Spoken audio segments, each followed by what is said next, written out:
नमस्कार। आज का दिन आप सबके लिए शुभ हो, मंगलमय हो। मुझे ये समझ नहीं आती कि क्यों जिस वक्त ये भाषण देते हैं तो हमें सुहाने सपने दिखा देते हैं, बातों ही बातों में आकाश पर चढ़ा देते हैं। ऐसे लगता है कि अगर इस बार ये सरकार बना गए तो हमारा देश स्वर्ग से भी सुंदर हो जाएगा। गप्पों में विकास कर देते हैं, गप्पों में हमें दुनिया का सबसे विकसित देश बना के दिखा देते हैं ये लीडर्स, चाहे कोई भी हो, एनीवन, चाहे मोदी। अब तो मोदी ज्यादा बेइज्जती हो रही है ना मोदी साहब की, परंतु जिस वक्त मोदी साहब नहीं थे उस वक्त भी यही होता था। वायदे करते थे लीडर्स, लोग वायदे करते थे। श्रीमती इंदिरा गांधी ने वायदा किया था गरीबी हटाओ, वो कहते हैं इंदिरा हटाओ, मैं कहती हूँ गरीबी हटाओ। तो इस नारे पर ही श्रीमती इंदिरा गांधी जीत गई। और हुआ क्या? गरीबी हटी? बिल्कुल नहीं हटी।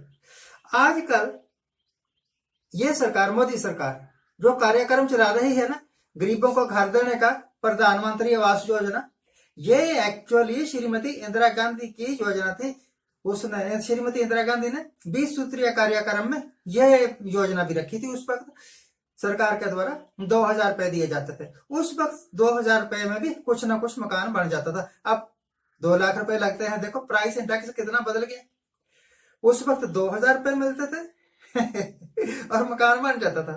मेरे गांव में बने हुए हैं मकान, अब भी हैं लोगों के, और अब 2 लाख मिलते हैं मकान, तब भी पूरी तरह नहीं बनता। महंगाई होगी बहुत ज्यादा। देखिए, मैं क्या कहना चाहता हूं कि मोदी साहब ने एक नारा दिया था, बेटी बचाओ बेटी पढ़ाओ। पिछले 15 दिन में मैंने देखा यूपी में गवर्नमेंट बीजेपी की है और जोगी साहब मोदी साहब के काफी नजदीक, काफी क्या बहुत नजदीक है। जोगी साहब का राज हो यूपी में और गुंडागर्दी खत्म हो गई हो, फिर वहां पर हर तीसरे दिन किसी ना किसी लड़की का बलात्कार हो जाता है, बच्ची का बलात्कार हो जाता है, फिर उसको मार दिया जाता है। मार के फिर उसकी लाश को खोदर बुदर भी कर दिया जाता है। और कुछ दे सकते हो या नहीं दे सकते हो इस बात को छोड़ो, आप लड़कियों को एक सुरक्षित अच्छा भविष्य ही दे दो। वो लड़की जो 10 साल की थी, 12 साल की थी, किसी गुंडे ने बलात्कार किया और फिर उसको मार दिया, उसने इस दुनिया में आके देखा क्या? अगर भगवान उससे पूछे कि क्या तुम दोबारा हिंदुस्तान में जन्म लोगी, तो बिल्कुल, वो तो कह देगी बिल्कुल नहीं, ऐसा घटिया देश में मैं नहीं जाने वाली। देखिए, दिल्ली में चेन स्नैचिंग हुई। दिल्ली गवर्नमेंट ऑफ इंडिया का ही राजधानी है ना, मेरी तो है नहीं, है देश की राजधानी। और दिल्ली की पुलिस किसके अख्तियार में है? किसके अख्तियार में है? दिल्ली के मुख्यमंत्री के अख्तियार में तो है नहीं, है ना, अमित शाह के अख्तियार में है। तो अमित शाह क्या करता है उस वक्त, जिस वक्त दिल्ली में कत्ल होते हैं और जिस वक्त दिल्ली में बलात्कार होते हैं, उसकी पुलिस क्या करती है उस वक्त? गुंडा राज, चेन स्नैचिंग, गुंडा राज, बूढ़े बुजुर्गों को घर में घुसकर मार देना, गुंडा राज, बलात्कार। और क्या कहते हैं, ड्रग के सप्लायर्स दिल्ली में सबसे ज्यादा है, यूपी में सबसे ज्यादा है, बिहार में शराब के सप्लायर सबसे ज्यादा हैं। और कहते हैं कि जो नीतीश कुमार है वो एक मिस्टर क्लीन है, इसके राज में कोई गड़बड़ हो नहीं सकती। तो शराब क्यों बिकती है वहां, जबकि वहां शराब बंदी है।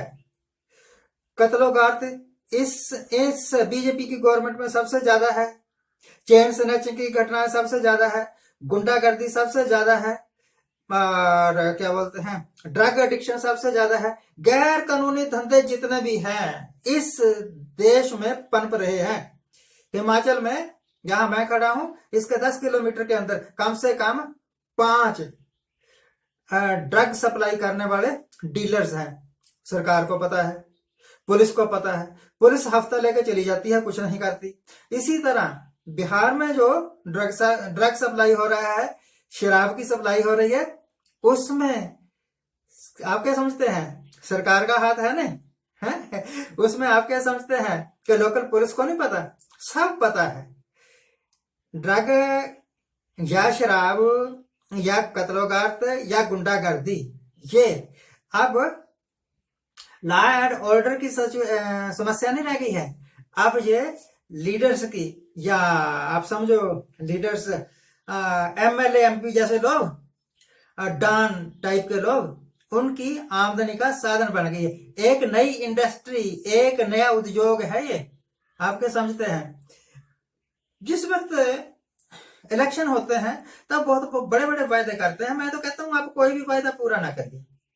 आप जिस स्टेट में इलेक्शन करवाते हैं वहां पर एक चीज कर दीजिए, गुंडागर्दी खत्म कर दीजिए,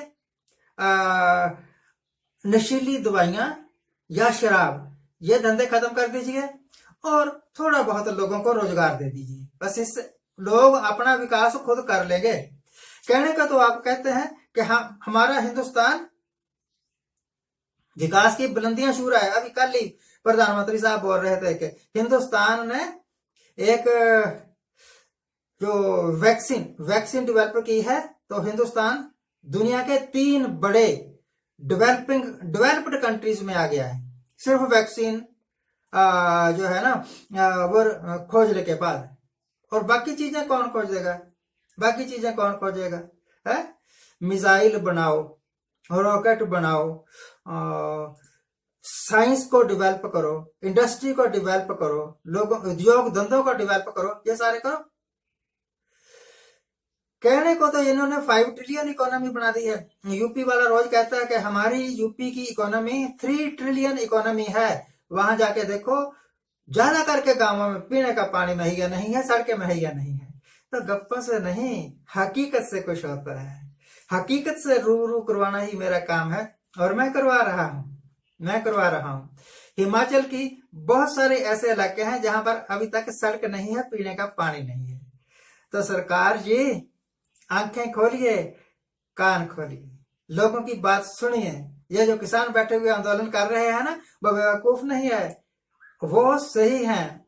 वो जानते हैं कि अगर आपके यह कानून लागू हो गए तो किसान एक बंधुआ मजदूर से ज्यादा और कुछ नहीं है।